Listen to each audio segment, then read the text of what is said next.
Just as I was about to drop the bombshell about my affair with my husband's boss, my entire world flipped on its axis. I had rehearsed the confession 1,000 times in my head, a twisted blend of guilt and thrill coursing through me each time. But as I stood in the dim light of our kitchen, adrenaline pumping, ready to shatter the illusion of our marriage, a letter slipped from my husband's jacket pocket.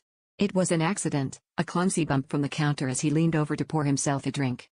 My eyes caught the official letterhead, and my heart sank as I read it, a subpoena addressed to him, revealing his involvement in an embezzlement scheme at his firm. The shock of discovering his deceit almost knocked the breath out of me. Suddenly, my indiscretions felt like a drop in the ocean compared to the tidal wave of his betrayal. My mind raced back to all the late nights he claimed to be working, the whispered phone calls, the unexplained absences. It dawned on me that my affair had served as a convenient smokescreen for him, a red herring to draw attention away from his illegal activities.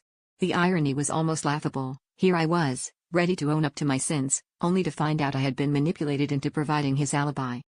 My initial reaction was anger, a blazing fury that threatened to consume me whole. I wanted to confront him, to unleash the hurricane of my emotions, to demand answers. But as I stood there, clutching the incriminating letter, a cold realization settled in. Our marriage was a house of cards, a fragile structure built on lies and deceit, teetering on the brink of collapse. The affair, the embezzlement, the secrets, we were both equally guilty, our lives intertwined in a web of our own making. In the end, it wasn't just about the betrayal or the secrets, it was about the fragile pieces of ourselves we had lost along the way. We had become strangers, each hiding behind masks of our own design, too afraid to confront the reality of our choices.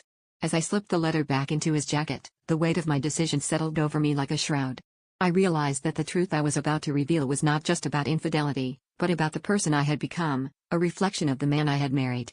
And in that moment, I knew that the path forward wouldn't be about tearing each other apart, but about facing the darkness within ourselves.